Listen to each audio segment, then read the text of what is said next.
Le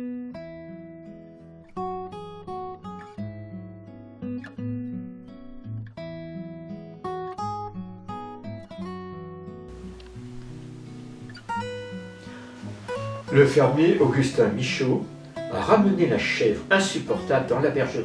Ça suffit maintenant, tu n'iras plus dans le champ de M. Poussy lui manger ses choux. Et il l'a enfermé. Les jours ont passé, le mois de mai est arrivé. Dans les champs, l'herbe avait poussé. Alors le fermier Michaud a eu un petit regret. Et ce matin-là, il a appelé son fils aîné, François, il lui a dit « Écoute François, tu vas aller conduire la chèvre Biquette dans la prairie près du ruisseau. Et tu la surveilleras. Tu veilleras à ce qu'elle mange bien, à ce qu'elle boive bien. » François a un petit peu rouspété, c'était les vacances.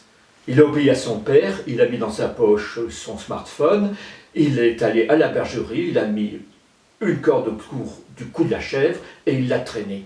Il a poussé la barrière, il a pris le chemin, et il est arrivé dans la prairie, près de la rivière.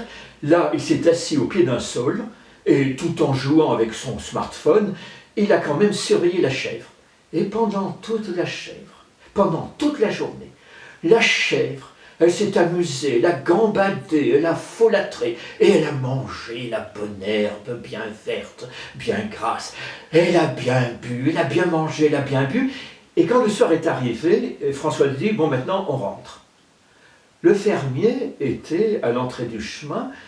Il a vu la chèvre, il l'a caressée. « Alors, ma chèvre, on a bien mangé, on a bien bu ?» Elle a dit « J'ai rien mangé du tout, pas même une feuille de chou. J'ai bu zéro, pas même une goutte d'eau. » Le fermier furieux s'est tourné vers son fils. « C'est comme ça que tu t'es occupé de la chèvre? Remonte à ta chambre, tu seras privé de dessert. » Et François le Bourgeois, tais-toi. Le lendemain matin, le fermier a demandé à son second fils, Pierrot, d'aller conduire la chèvre au champ. Pierrot a pris un livre, il a obéi à son père, il a tiré la corde, la chèvre l'a suivi, il a poussé la barrière, il a pris le chemin, il est arrivé dans la prairie au bord de la rivière, il s'est installé au pied du saule, et pendant toute la journée, il a bien observé. Et il a vu combien la chèvre gambadait, batifolait, elle mangeait la bonne herbe bien tendre, bien grasse, et elle buvait l'eau.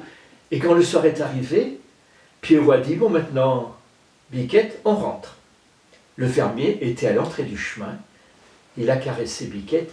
« Alors, Biquette, aujourd'hui tu as bien mangé, tu as bien bu. » « J'ai rien mangé du tout, pas même une feuille de chou, j'ai bu zéro, pas même une goutte d'eau. » Furieux, le fermier a dit à son fils Pierrot de retourner dans sa chambre et qu'il serait privé de dessert. Et Pierrot a eu beau rouge, tais-toi. Mais quand même, le fermier a réfléchi. Il voyait que chaque jour, la chèvre semblait bien se porter, même qu'elle semblait plutôt un peu grossir. Alors il s'est dit, peut-être elle est menteuse. Alors le lendemain, le fermier s'est déguisé. Il a mis un grand manteau, il a recouvert sa tête d'un capuchon, il a pris son bâton, il a déguisé sa voix, et il a dit à Biquette, « Allez, aujourd'hui, c'est moi qui vais te conduire dans la prairie. » Quand il est arrivé dans la prairie, il s'est assis au pied du saule, et là il a observé.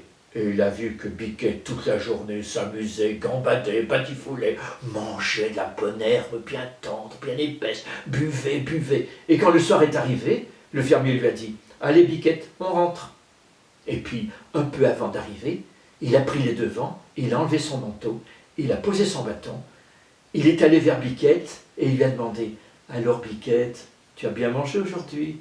Tu as bien bu? » « Rien du tout, pas même une feuille de chou, pas même une goutte d'eau. » « Espèce de menteuse, c'est moi qui t'ai accompagnée aujourd'hui et je t'ai bien vu comme tu as bien mangé, comme tu as bien bu. Tu sais ce qu'on fait avec les menteuses ?» Et là, le fermier a pris un bâton et il a frappé sur le bout de la pauvre Biquette qui en a eu la peau du dos tout écorchée. Et elle s'est mise à pleurer, à gémir et elle s'est éloignée de la ferme en disant qu'elle ne reviendrait plus. Et elle est partie.